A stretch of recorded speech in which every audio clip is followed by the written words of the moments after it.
இவங்களே பெண்களுக்காக நீங்க வந்து பஸ்ல உங்களுக்கு ஃப்ரீயா தரும். ஆனா இதே திமுக அமைச்சர் பெண்கள் பார்த்துட்டு ஓசியில தானா போறேன் அப்புறம் என்ன அவனுக்கு கேடுனா வந்து கேட்கிறாங்க. பெண்கள் பார்த்தா ஓசியில போறீங்களா நீங்க கேட்டீங்களா? ஆனா உங்களுக்கு பார்த்து ஓசியில போறோம். அப்ப நீங்க வாக்கு சேகரிக்கும் போது பெண்கள் கிட்ட சொல்ற வார்த்தைகள் வேற.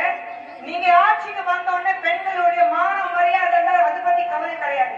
பெண்கள் பார்த்து நீங்க யோசியில போற நான் சொல்றது நீ கேட்டுதான் ஆகணும். இது பெண்கள் பார்த்துட்டு ஒரு அமைச்சர் சொல்றாரு, நாங்க 1000 ரூபாய் கொடுக்குறோம் அதனால லிப்ஸ்டிக் போட்டுட்டு நீ அழகா சுத்திட்டு தெரியல. ஏமா பெண்களுடைய அழகு வந்து என்ன முகத்துல பூசுறாங்க அது கிடையாது. பெண்களுடைய அழகு வந்து அவங்களுடைய தைரியம். பெண்களுடைய அழகு வந்து எந்த வேலை செய்ய முடியும். பெண்களுடைய அழகு வந்து ஒரு ஒரு குடும்பத்தை காப்பாற்ற முடியும்னா நிச்சயமாக இந்த நாடு காப்பாற்ற முடியும்.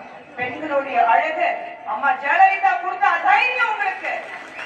ஒரு பெண் அழகுனா என்ன அம்மா ஜெயலலிதா அவர்கள் பார்க்க சொல்லுங்க.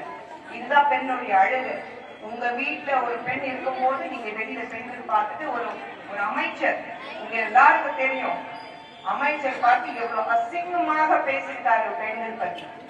பெண்கள் தான் உங்களுக்கு அவ்வளவு இலவா போச்சு. பெண்கள் பார்த்து நீங்க நினைக்கும் போது அவங்களுக்கு நாங்க வாரி கொடுக்குறோம். நீங்க ஆட்சிக்கு வந்தோடனே பெண்கள் பார்த்து அவங்களுடைய இடத்தை பார்த்து நீங்க கேவலமா பேசுறீங்க.